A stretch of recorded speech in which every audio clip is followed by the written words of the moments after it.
Having trouble with a Grosse Tete optional boss in Expedition 33? Have we got the guide for you? We're going to give two different methods, but just a warning. There are endgame spoilers in the back half of this video. We'll start with a non-spoilery method you can use as soon as you find the boss in Act 2, but for alternate methods, we'll need to spoil some endgame elements. I won't be talking at all about story stuff, mainly just tools you can use once you reach the endgame, but since even the backdrop of the fight after a certain point can be a bit spoilery, I'm warning you now. We'll throw up another spoiler warning when the spoilers actually start. You can find Grosse Tete right here outside Coastal Cave once Eskia learns the ability to swim and you get through the Forgotten Battlefield. Whichever method you choose to use to beat it, it's best to wait until you recruit Minoko, as you can't learn the boss's skill unless he's in your active party. Keep in mind, with the flexibility of builds this game offers, there are a ton of ways you can take on any enemy.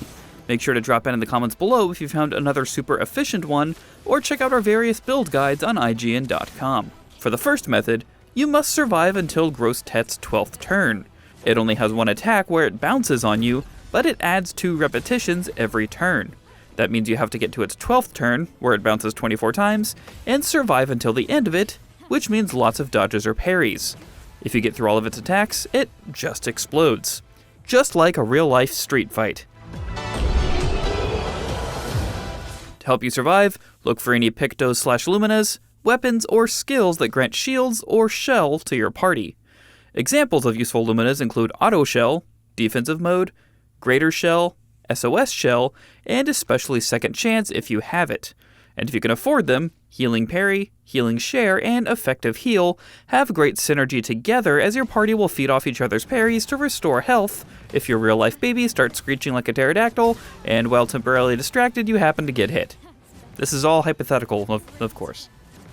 And please forgive my French pronunciation after this part, but some useful weapons are Mael's level 20 Chantanam and CL's level 4 Sadon for shield generation. And Minoko's Creulet Barrier is a great skill to apply shields every turn. You could also use an offensive skill that applies Powerless, something like Clair Enfeeble, if you have it. And then you just have to do what you can to survive until Grosse Tete gives itself up.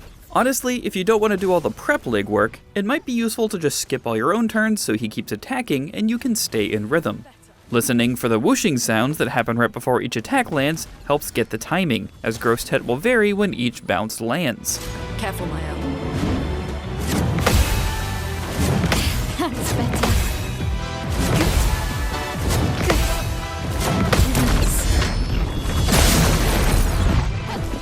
Alrighty, here's where we get into Spoiler City. So this is your final warning for anything up until the final objective of the game.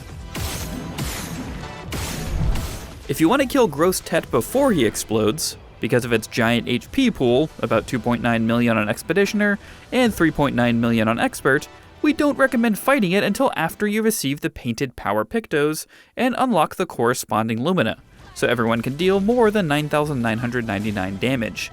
With those damage limiters in place, you'll probably just end up timing the boss out like you would in the first method. I would focus exclusively on parries rather than dodges, and build your party towards that end.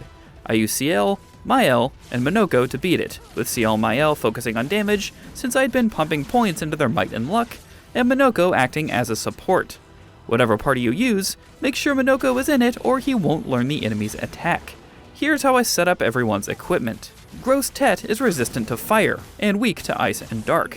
With Minoko, this doesn't matter too much as he's acting as support, but make sure you have CL on a dark weapon, and once again I apologize for my French, I use Chadion for the extra foretells, but Lustesson might work even better with the dark buffs, and then put Mael on something that isn't fire.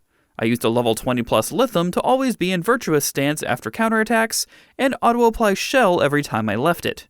More on that later. As far as Pictos and or Lumina go, a non-negotiable for CL and Mael is Painted Power so they can break that damage limiter, and Energizing Parry should be on everyone to max out their AP potential. I also gave everyone Second Chance so they had an auto-revive. But at 40 Lumina points, I know how expensive it is, so you can forego that if you don't need the safety net.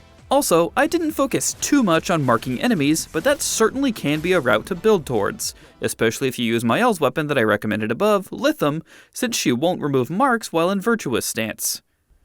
An important Pictos for Minoko is Greater Slow, So Lancelier Impale, or a different ice attack, will prevent the boss from taking more turns, and First Strike, so he can slow it right from the get-go. The rest of my points I spent on buffs to counterattacks and Lumina that granted more AP, so he always had enough to cast Lancelier Impale and reapply Slow. For CL, I had more Lumina points available since I used Second Chance as a Pictos, so I continued to buff counterattacks and did everything I could to deal more damage at the price of taking more damage. So Lumina like Glass Cannon, Inverted Affinity, Confident Fighter, and Immaculate. If you parry every attack coming your way, she will be an absolute powerhouse once she enters Twilight. For my L, if using Lithium like I did, to make use of her weapon's ability to keep granting Shell, you'll want Longer Shell, Powerful on Shell, Greater Powerful, and SOS Shell. After that, buffs to counterattacks and damage will be helpful. If not using the various buffs that come with reapplying Shell, building her out similarly to CL should work, with buffs to damage and counters. For the actual fight, apply Greater Slow with Minoko every turn by hitting the boss with Lancelier Impale to keep it from taking as many turns, and apply support spells as needed depending on what you have unlocked for him, whether that be applying Powerful to your allies, granting them shields, or further debuffing Grosse Tete. But focusing on just slowing it down should also work fine. For CL, use Focused Foretell to apply Foretell if the boss doesn't have any yet, otherwise marking cards works well.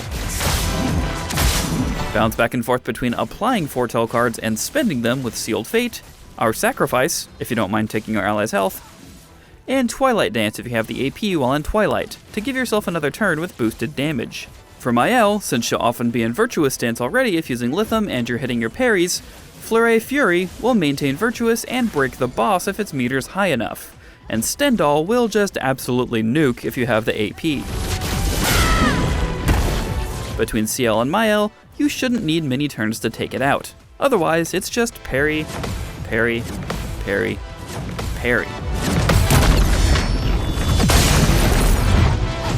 Once you take it down, you'll receive the Warming Up Pictos, which ironically would have been a great deal of help in this fight as it makes you stronger every turn.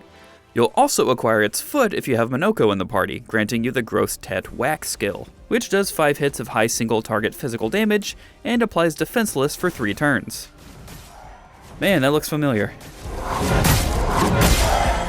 Hopefully you watch this guide and just blaze through this thing, but on the chance you need any more help with Expedition 33, check out our growing guide on IGN.com.